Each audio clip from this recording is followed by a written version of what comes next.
This game against John Rinaldo. Rinaldo was from Long Beach, California. Born in 1938, I could not find an obituary on Rinaldo, so it's very possible that he's still alive, which would make him, what, 85 this year? Let's have a look. We have e4, e5, knight f3, knight c6, bishop b5, no surprise, a Ray Lopez opening. Morphy's defense with a6, the Columbus variation with bishop a4. Now knight f6 is played and kingside castles. Bishop e7, a closed Spanish game. And after bishop e7, rook e1. Pawn b5, forcing bishop to b3. Pawn d6. A very comfortable line for black to play is this. The one drawback, of course, is you get your dark squared bishop sort of bad, don't you? We'll see the king castle, the rook come to e8, and the bishop relocate somewhere. But here's c3.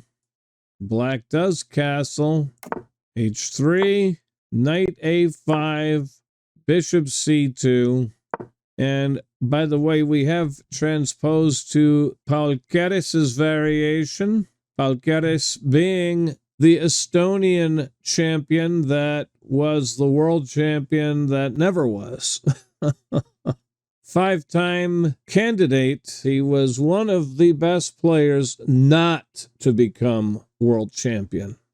c5 here, d4.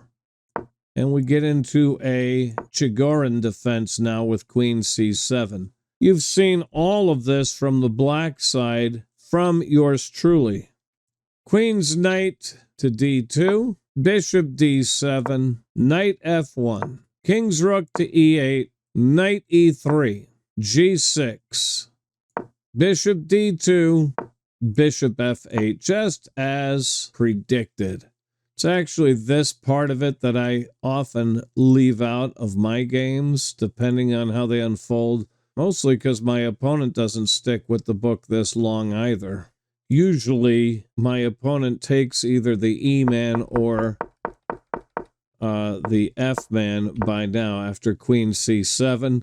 When I'm playing these lines, I often see d takes e5 here, and occasionally d takes c5. So at our level, we don't really see this depth of the opening that much. Anyway, bishop d2, bishop f8, rook c1, and bishop g7. b4 was played by Bobby Fischer, and knight c6, certainly here, taking this d-man is the better move. It agrees, but not with the same pawn that I took with. I generally teach that you should capture toward the center. Perhaps the problem is that you're opening a line to your queen if you capture with the c-man. And perhaps it doesn't even matter, because if he takes, aren't you taking with the remaining pawn anyway and end up in the exact same position anyway? Of course, if you take my knight, I can take your knight. And after bishop takes, then my queen can take this pawn here. You can see the eval bar there shows this as being equal. Let's go back. Knight c6 was played, and Bobby with knight d5 gets the big red X. The bot calling for d takes c5.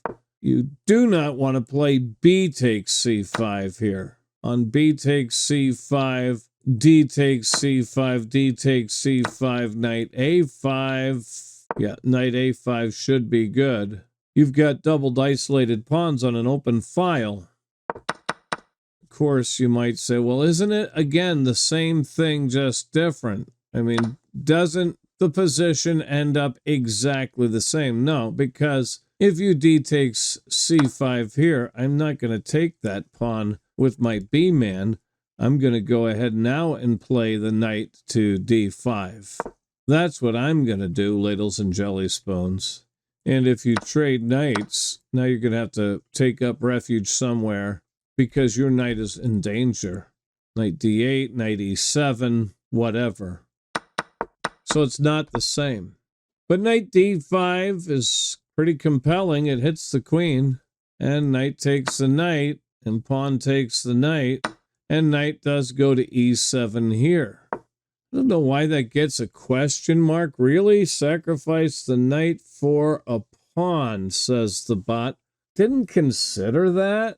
If I play knight takes d4, c takes d4, pawn takes the pawn, I get a star. I mean, you gave me your knight. I'm going to go ahead and... Does this really count as compensation, this protected pass pawn? Perhaps. Perhaps it does. Anyway, knight e7 was played. D takes c5. Again, we want to capture toward the center, not away from the center. So if I'm capturing anybody with this D-man, it's going to be this E-man. On D takes e5, he played D takes c5, and he got the big red X. On D takes e5, he could D takes e5, or he could knight takes d5. He's got some choices here. I get a star.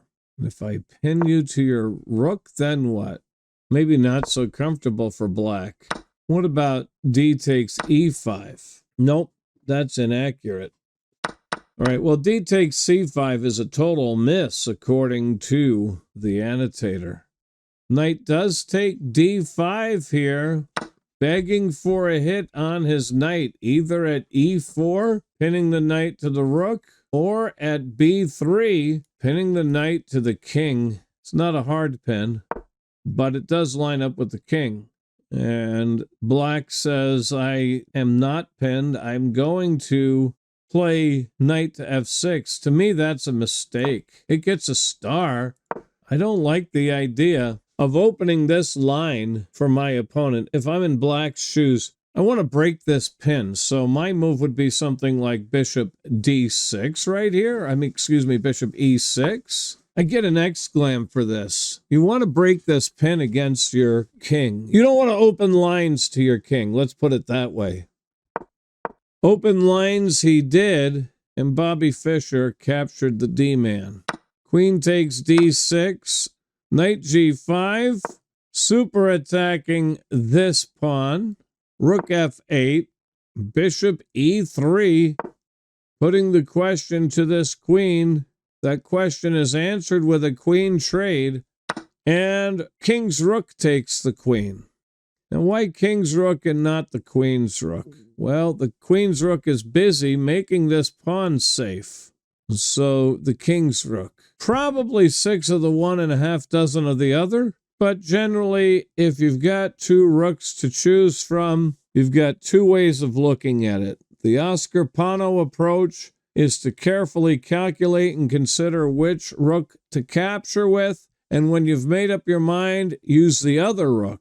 My approach is to try to figure out which rook is doing less and use that rook. Since this rook is already involved, then I'm going to use this one that's not really doing all that much. Bada bing, bada boom. That's what Bobby played.